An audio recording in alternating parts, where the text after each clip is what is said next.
দেশে এক মহাঝড়ের পূর্বাভাস, তবে এটা প্রকৃতির কোনো খামখেয়ালি নয়, এটা সুপারস্টার শাকিব খানের তাণ্ডবের আগমনী বার্তা। রায়ান রাফির পরিচালনায় ঈদে মুক্তি পেতে যাওয়া সিনেমাটির ফোরকাস্ট প্রকাশের পর থেকেই যেন অনলাইন দুনিয়ায় শুরু হয়েছে কাঁপুনি। 1 মিনিট 41 সেকেন্ডের টিজারটা যেন আবহাওয়া সতর্কবার্তার মতোই হঠাৎ এসে আছড়ে পড়েছে দর্শক হৃদয়ে। শুরুতেই বলা হয়েছে তাপমাত্রা অস্বাভাবিকভাবে বেড়ে যেতে পারে, বাতাসের গতি হতে পারে বিপজ্জনক, তাই সবাই সাবধানে থাকুন। এই শব্দগুলো যেন কোনো দুর্যোগের পূর্বাভাস নয়, বরং এক বিশাল স্কেল অ্যাকশন ড্রামার সূচনাপত্র।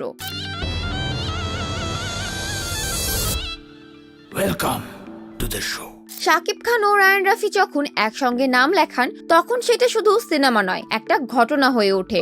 আগেরবার তুফান দিয়েছিলেন, এবার নিয়ে এলেন তাণ্ডব। আর এই তাণ্ডবের প্রথম ছাপ পাওয়া গিয়েছিল সেই ফার্স্ট লুক পোস্টারে। আগুনের আলোর মধ্য দিয়ে ধেয়ে আসা শাকিব খানের চোখে ছিল একরাশ রাগ, বুক ভরা প্রতিশোধ আর শাসনের ভাষা।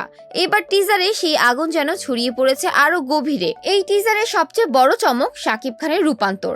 এতদিন যাকে আমরা রোমান্টিক হিরো কিংবা মারপিট করা অ্যাকশন মেশিন হিসেবে দেখেছি, এবার তার ভেতরে যেন লুকিয়ে থাকা এক রহস্যময় যোদ্ধাকে হাজির করা হয়েছে। আর তার সঙ্গে যোগ হয়েছে একাধিক চরিত্র, যাদের কেউই সাদামাটা নয়। সবচেয়ে আলোচিত চেহারা হয়ে উঠেছেন জয়া আহসান, অস্ত্র হাতে পরিপাটি পোশাকে, দৃষ্টিতে অস্পষ্ট রহস্য। এমন জয়া আহসানকে আগে দেখা যায়নি। তার উপস্থিতি সিনেমার গভীরতা বাড়িয়ে দিয়েছে কয়েক গুণ। বিশেষ করে তিনি যে শুধু অতিথি চরিত্রে নন, বরং গল্পের গুরুত্বপূর্ণ বাঁকে তার হাত রয়েছে, সে ইঙ্গিতও পাওয়া যাচ্ছে দৃশ্যের পর দৃশ্যে। আর সেই রহস্যময় মাঙ্কি মাস্ক, যেটা টিজারের প্রায় প্রতিটি মুহূর্তে ঘুরে ফিরে এসেছে। শাকিব খান সহ অন্যান্য চরিত্রদেরও দেখা গেছে সেই মাস্ক পরে।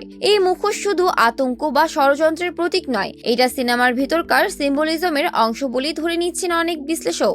এটা একটি গ্যাংয়ের পরিচয় নাকি সামাজিক বিদ্রোহের মুখোশ, এই সব প্রশ্নের উত্তর মিলবে বড় পর্দায়।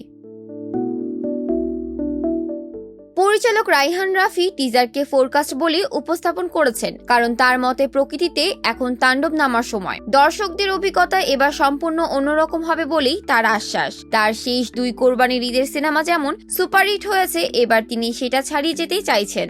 এই প্রজেক্টে প্রযোজনার দায়িত্বে আছে SVF Alpha I Entertainment Limited, যাদের সঙ্গে আছে দেশের জনপ্রিয় ওটিটি প্ল্যাটফর্ম চরকি। এই অংশীদারিত্ব সিনেমার প্রতি প্রত্যাশা আরো বাড়িয়ে দিয়েছে। চরকি সিইও রেদওয়ান রনি নিজেই বলেছেন, ঈদের এই উন্মাদনা শুধু আনন্দের নয়, এটি আমাদের ইন্ডাস্ট্রিকে এগিয়ে নেওয়ার একটা সাহসী পদক্ষেপ। প্রোডাকশনের সহযোগিতায় আছে দীপ্ত টিভিও। পুরো টিম একটা টার্গেট নিয়ে এগোচ্ছে। দর্শক যেন সিনেমা শেষ করে হল থেকে বেরিয়ে এসে বলেন, এটা তো একদম অন্যরকম ছিল। এখনো সিনেমার সব অভিনেতা অভিনেত্রীর নাম প্রকাশ হয়নি। নির্মাতারা একে একে চমক উপহার দিতে চান। সামনে আরো আসবে নতুন টিজার, পোস্টার, গান, যেখানে প্রতিবারই থাকবে নতুন চমক, নতুন গল্প। শুধু সিনেমা নয়, তাণ্ডব যেন এবারীদের আগাম উৎসব, একরকম আবেগ, এক ধরনের উত্তেজনা। অনেকে তো বলতে শুরু করেছেন, দেশে এখন আর বর্ষাকাল নয়, শাকিব খানের তাণ্ডবকাল। সত্যি বলতে অনেকদিন পর একটি ট্রেইলারে দর্শকদের চোখ আটকে আছে। আলোচনা হচ্ছে শুধু গল্প, গান কিংবা গ্রাফিক্স নিয়ে নয়, ব্যতিক্রমী উপস্থাপন, সংলাপহীন রহস্যময়তা আর আবহ সঙ্গীতের মধ্য দিয়েই একটি সিনেমা যে নিজের শক্তি দেখাতে পারে, তাণ্ডব তার উদাহরণ হয়ে উঠেছে। এখন শুধু অপেক্ষা এই ধামাকাদার দিনটি, যখন তাণ্ডব মুক্তি পাবে আর দেশ জুড়ে শুরু হবে এক ভিন্ন রকম ঝড়। আবহাওয়া অফিস নয়, এবার পূর্বাভাস দিয়েছে শাকিব রাফি জুটি, আর সেটাই এখনকার সবচেয়ে বিশ্বস্ত খবর।